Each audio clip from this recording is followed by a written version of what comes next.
Our programs offer many languages. Please visit suprememastertv.com/schedule.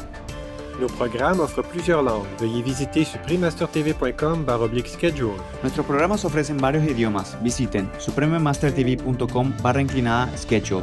Programele noastre oferă multe limbi. Vă puteți uita pe suprememastertv.com/schedule. Nowadays, you can go to the convenience store to insert your NHI card. And if your income tax is less than 20K Taiwan dollars that year, you can just print that QR code and hand it to the staff at the convenience store and pay for it.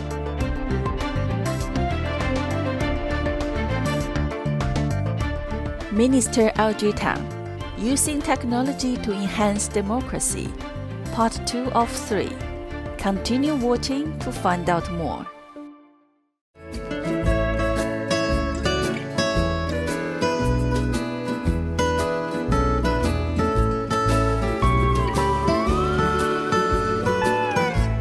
Aloha means hello in Hawaiian. I'm Kyo. The people of Hawaii and the United States thank you for your eco-conscious manner and caring for our animal friends.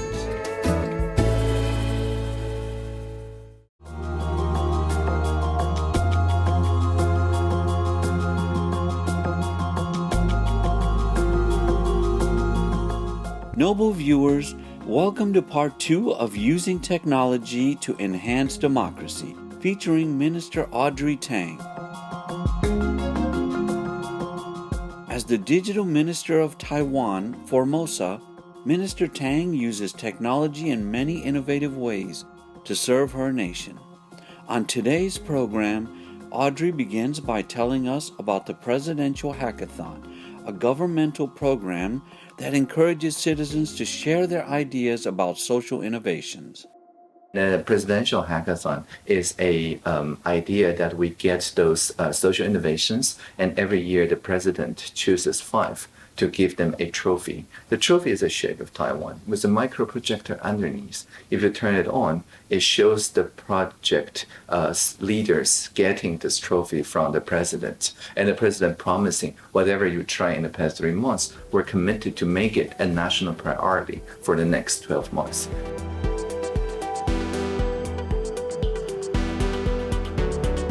So one of the winner for this year's Social Innovation Hackathon is the Circuit Plus, which in Mandarin is called Feng Cha.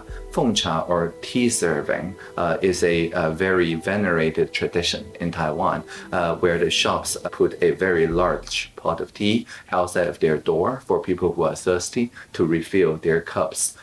It's like a self-serving water station. It's been going on for, I think, 100 years or so, or more. And so the app that the people working on the Presidential Hackathon team developed is a Feng Cha app where it shows water refill stations near you.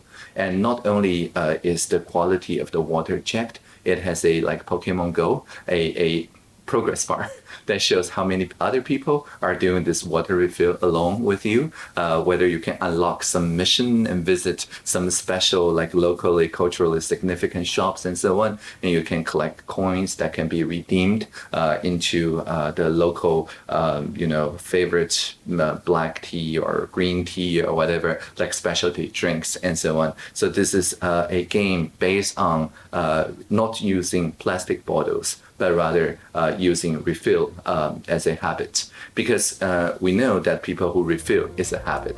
And for people who buy fresh bottles, that's also a habit. And habits are very difficult to change. So making a funny game where people would not think that, oh, I'm getting, water refills, but rather I'm participating in the revitalization of the tea serving culture. And that is an angle that can get people to really change their behavior and save plastic bottles and save the planet. And so that was one of the winners of the Presidential Hackathon.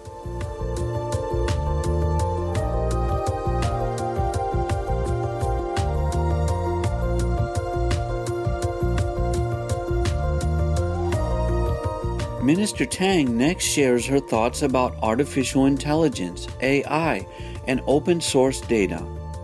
She believes these technologies can be highly beneficial in advancing democracy.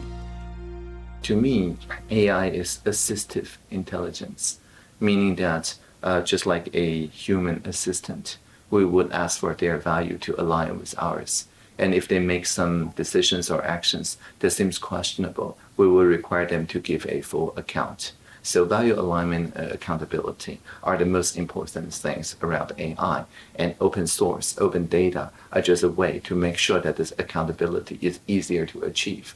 That's saying, like if you buy a car, you're free to take the front lid up and inspect each component in that engine.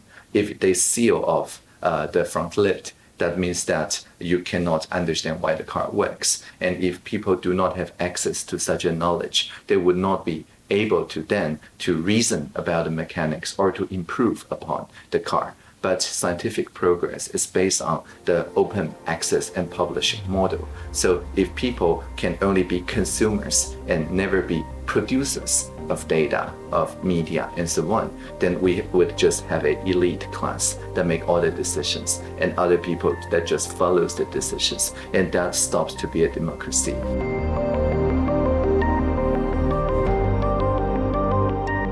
Tech-loving viewers, we're going to take a moment now to do some refreshing exercises. We'll be right back. Please stay tuned to Supreme Master Television.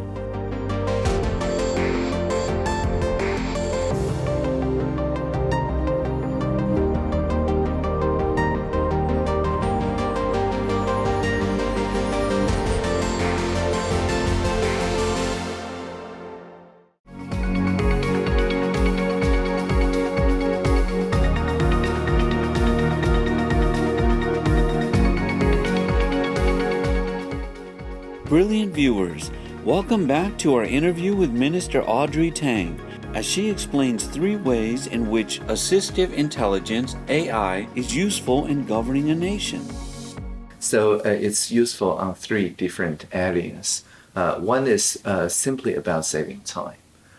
There's a lot of public sector work that are routine, that are paper-based. And for a paper-based copy to make 10 copies, it's 10 times more time and resource compared to make 1 copies. But in the digital, make 10 copies, make 10,000 copies. It's the same time, the same resource. And so on the digital world, making copies is essentially at no marginal cost. So if we can digitize more of the government records and so on, when the person says, oh, I want to access all the government knows about me in one place, we make such a copy and it comes at no cost. But if this person goes to the various different offices to ask for paper copies, it's very time consuming for this person. And so the My Data portal in Taiwan shows this idea of just with one button, you can download everything a certain agency has on you. And then you can exercise your rights of updating it or asking for deletion or asking to make new entries and things like that. And so this one-click access of all the personal data is very time-saving, not only for citizens, but also for public servants, because we do not want to spend our days making photocopies, right? If this could be automated, the more the better. So that's the one. So aside from the digitization, we also make optimization. For example, a lot of people in the Taiwan Water Company are listening to the water pipes for possible leaks because in Taiwan, water resource is an important thing. But on the Keelung region, for example, it takes on average 2 months before a water leak to happen and it to be discovered by the rotating people who listen to the pipe with a stethoscope-like device. And so using assistive intelligence, they built a chatbot as part of presidential hackathon a couple years ago so that the repair people can wake up and look at a chatbot, and the chatbot will inform them that these are the 3 likely leaking places by analyzing the water pressure, water flow, and things like that, and with like 70% confidence. So if they travel to only those 3 places with 70% confidence, chances are that they will spend most of their day, instead of on routinely checking the pipes that are not leaking, they will be spending time creatively thinking about how to plug those leaks, right? And so this is more job satisfaction, and it saves water. And it also shares, for example, with the New Zealand Wellington Water Company. That team eventually went to Wellington, and because the climate change, they did not have a water shortage problem, but increasingly they're now facing this problem. So instead of just buying a certain solution, they co-created this diagnostics tool that can optimize people's time with the Taiwan government. And so the cross-sectoral and international collaboration could be based on this optimization of our environmental resources. So that's optimization. And finally, it could also lead to new ways to think about public sector service. For example, to file a tax in Taiwan used to be you have to go to the tax office, or you have to download this kind of ugly, hard to use Windows software. And nowadays, you can go to the convenience store to insert your NHI card.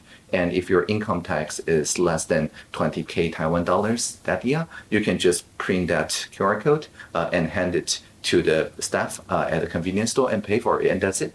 And so it's easy to pay your income taxes now in more than 12,000 different convenience store pods, and they essentially become extensions of the tax agency. And that's a kind of innovation that could only happen if we have all the card readers figured out, we have the connection to the National Health Insurance Agency figured out, and so on. So it builds upon the digitization and optimization work. So it does not only save time to improve the quality, but it also makes people trust each other more, because the convenience store people can show the elderly or people who are not that used to digital technologies how to operate a kiosk. And the elderly people, once they learn about it, they can teach other elderly people. And so people's trust in each other increases every time someone teaches someone else how to use such innovations.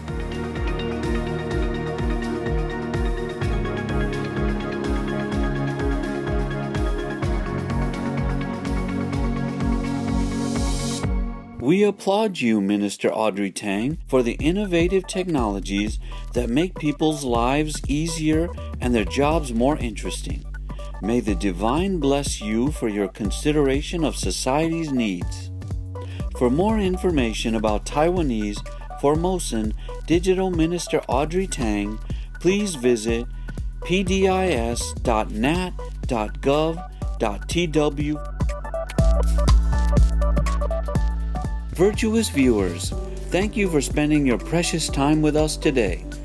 Please join us again next Monday, November 23rd, for part 3 of this series. Coming up next is Dr. Anita Krine's Vegan and the Animal Save Movement, part 3 of 3, right after noteworthy news. May your life be full of inner peace and joy. Our programs offer many languages. Please visit suprememastertv.com/schedule and suprememastertv.com/GG.